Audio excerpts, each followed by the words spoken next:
This morning, a spaceship landed in Iceland. It still hasn't opened. We don't know anything about them, but I can't wait to see how aliens are. They are ducks, 9-headed ducks. And they don't want peace. They've already conquered Iceland, and the next is the rest of the human. We can't stay anymore here. They've already entered our country. We need to leave the earth. The government has made rockets, and tomorrow we will leave. They are leaving. They are leaving without us. No, they can do this to us.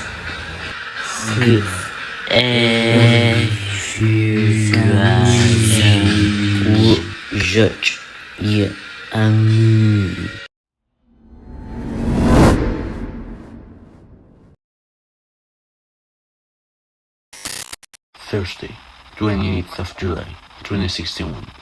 After years and years of trying to decipher their language, we finally made it. We've discovered what they say, and in this recording, you will discover all of their secrets. 40 years ago, the ducks conquered our planet, and we had to hide underground. Since then, we've been trying to decipher their language so that we can communicate with them. Let's begin with the phonology. Interstellar Duck's words are composed by consonants, vowels, and tones. There are 50 consonants. 41 of them are pulmonic consonants, 3 are non-pulmonic, and 6 of them are composed consonants, which don't exist in our languages. There are 10 vowels too, and there are 9 tones. Each tone is produced in its own mouth. Also, consonants and vowels can be short or long. Compound consonants is an interesting aspect of interstellar duck's phonology that we don't have in our single-headed languages.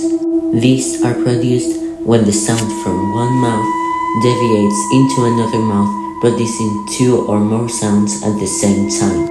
As you can see, the interstellar duck's mouths are numbered like this, from 1 to 9. Each mouth has a slightly different pitch, producing different tones. These are normal, high, really low, ascending, descending, nasal, and aspirated.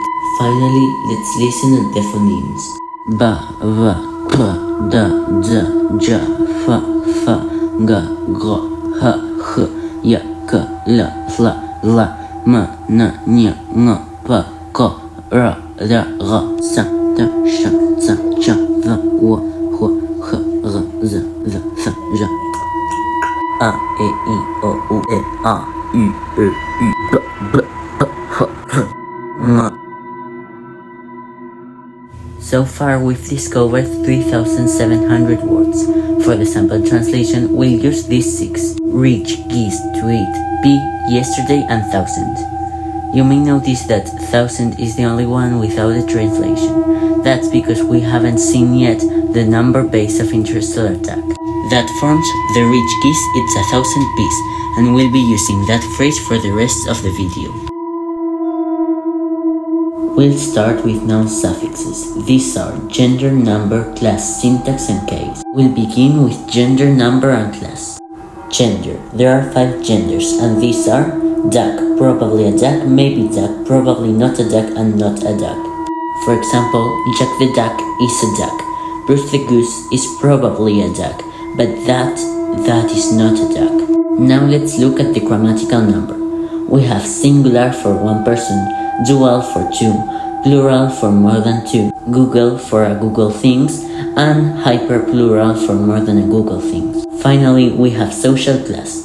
We have low class for plants and objects, mid-low for the kids and the poor people, mid for the medium class, mid-high for the wealthy people and the old people, and high for the royalty and the dead. Morphological harmony is very important in interstellar duck. To add a suffix to a word, you need to first make sure that the suffix is spoken in the same mouth as the word. There are 9 different tables, one spoken in each mouth. To understand it, we'll conjugate the word geese from the phrase before. First, we select the third table, as goose is spoken in the third mouth. A goose is probably a duck, so we add gender 2. Also, we know that the goose is rich, so we select class 4, mid-high. Finally, it's singular, so we add number 1. Finally, we have elf. Finally, we have syntax and case. Conjugate syntax, we need to take a look at the two variables. The first one is subject, object, or verb. For example, in the phrase, the goose eats 1,000 peas, goose is the subject. But we also have to look at the other category. Now, ducks believe that everything in the universe can be divided between paperweight and bookmark. Verbs and other abstract things fall in other. For example, a goose is strong enough to hold a paper, but it's too big to be a bookmark. So we select subject and paperweight, and we get a schwa. For the case, we need to know both the current noun's case and the next noun's case. In the phrase before, goose is nominative, but the next word, peas, is accusative, so we add m. The final form of the word is them. Now let's look at the verb suffixes: space-time suffix, other suffix, and syntax suffix. Verbs in most languages are conjugated by time, for example, past, present, or future. But in Interstellar Duck, they are conjugated by both time and space. Time has 42 forms: 1 present form, 3 future forms, 3 other forms, 1 secret form, and 34 past forms. The past goes from the start of the duck civilization 500 million years ago until the present. Here you can see the frequency graph. It keeps getting higher until a moment where it stopped, and then it goes lower until the present. At first we didn't give it much relevance, but it's actually really important. We'll come back to that later. Time has 10 categories that you can see right now. These cover basically the whole universe. It starts on Duck's home planet, and it keeps expanding in base 100. Finally, we have 3 variables: mood, affirmation, and person. The moods are indicative, subjunctive, and imperative. The affirmations are affirmative and negative, and the persons are first, second, third, and fourth. We don't know what fourth is for, and it doesn't appear in any text, so we think it's an archaic form. As we don't have much more time left, we're going to go briefly through the example. First, its is in present, and we'll assume it's in Duck's home planet, so we add an. Then, its is obviously a verb, and it falls in the category others, so we add uy.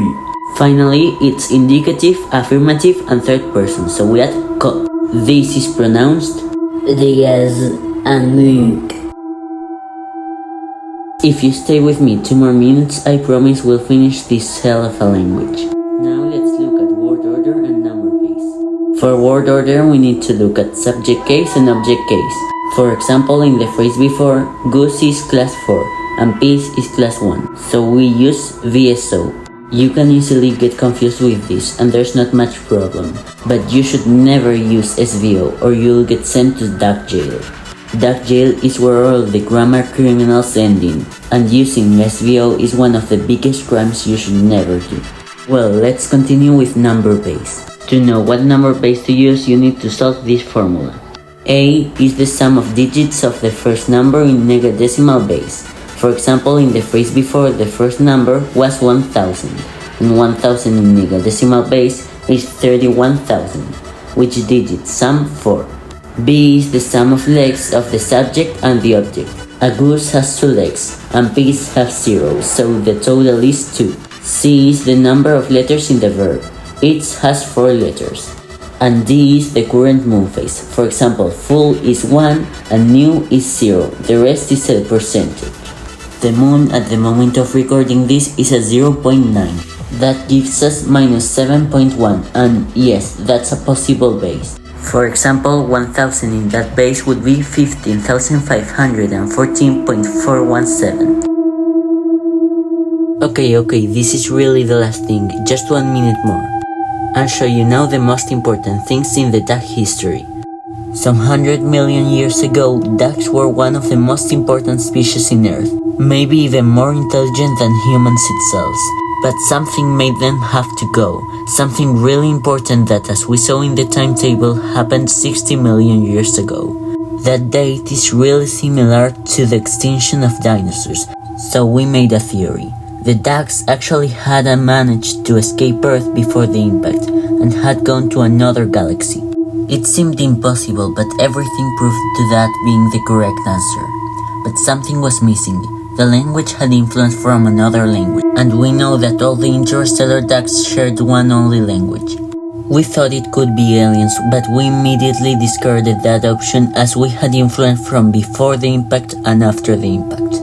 And we found the answer, another whole new civilization that had escaped with the ducks. But they weren't friends, they were rather enemies.